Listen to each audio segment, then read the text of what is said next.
নমস্কার বন্ধুরা, শিখাজ kitchen and ভ্লগের আরও একটি নতুন ভিডিওতে আপনাদের সবাইকে স্বাগত। কেমন আছেন সবাই? আশা করি সবাই ভালো আছেন, সুস্থ আছেন। আমিও ভালো আছি। আর আজকে দিদি বানাচ্ছে বিরিয়ানি। তো দিদি খুব সুন্দর সহজ সরল পদ্ধতিতে একদম বিরিয়ানিটা করেছে। তবে একটা কথা বলি, দিদি না আগে কখনো বিরিয়ানি বানায়নি, এই ফার্স্ট টাইম। কিন্তু এত সুন্দর বানিয়েছে, মানে কি বলবো। তো দেখুন, প্রথমে পেঁয়াজটা বেরেস্তা করে নিয়েছে আর আলুগুলো ভেজে নিয়েছে। আজকে এই পদ্ধতিটা দেখলে আশা করি যারা কখনো বিরিয়ানি বানাননি তারাও বিরিয়ানি বানাতে পারবেন।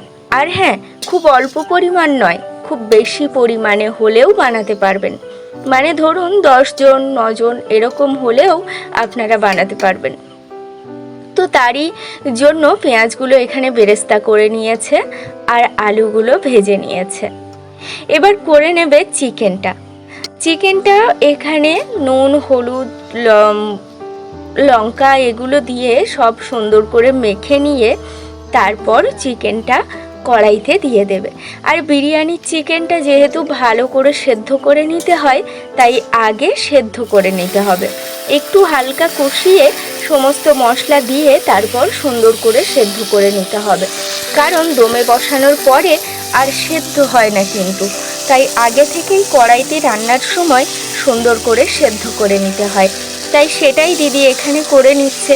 আর এখানে দেখুন, এটা ছিল অস্ট্রেলিয়ান মুরগি বা কয়লার মুরগি যেটা বলে, তারই মাংস। তো সেটা এখানে দিদি সুন্দর করে রান্না করে নিচ্ছে।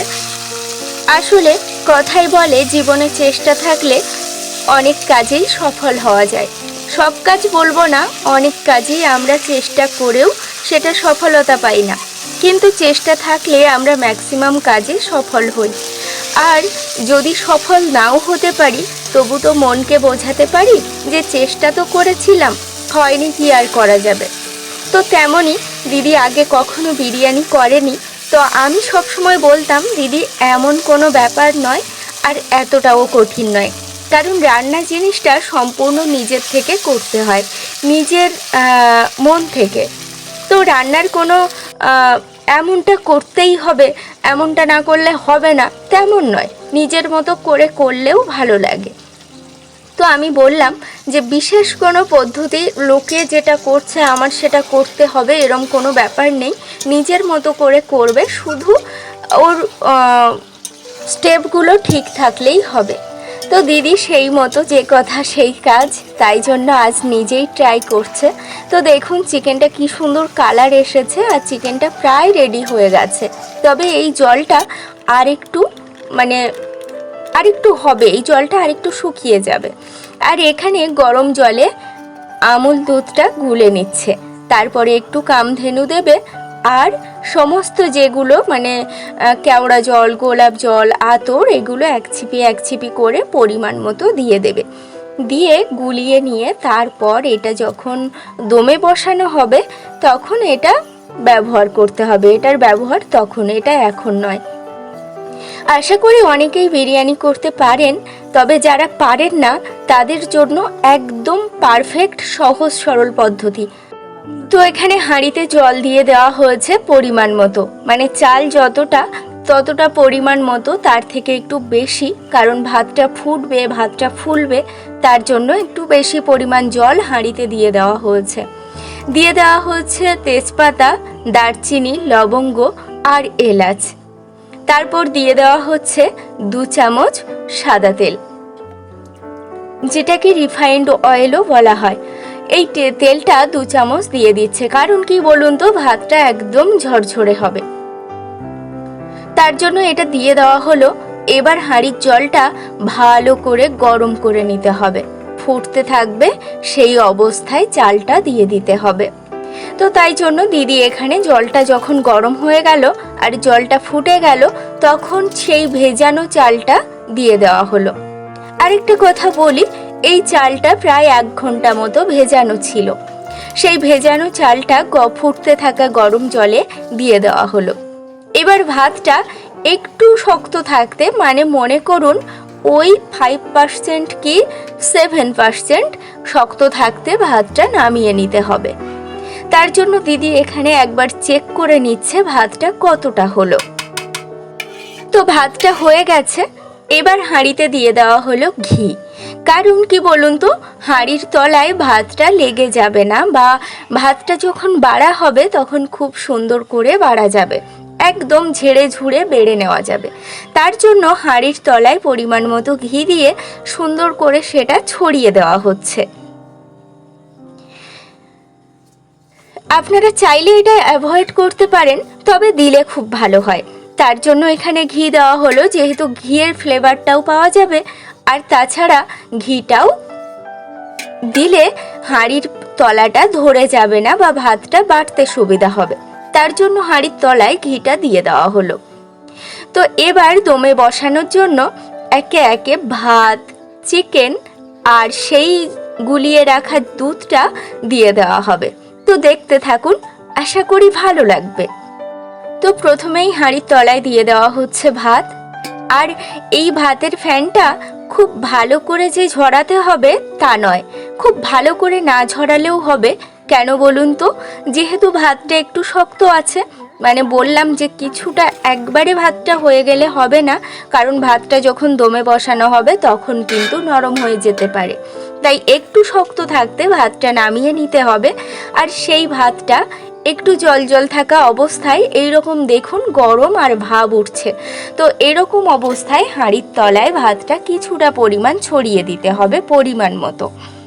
তারপর একে একে চিকেন, তারপর উপর ভাত, তারপর আবার চিকেন, তারপর আবার ভাত, এইভাবে স্তরে স্তরে সাজিয়ে দিতে হবে। তো একে একে সেগুলো সবই সাজিয়ে দেওয়া হচ্ছে। আর এখানে দেখুন চিকেনটার কালার কি সুন্দর এসেছে, আর খুব সুন্দর করে সেদ্ধ হয়ে গেছে আলু আর চিকেনটা।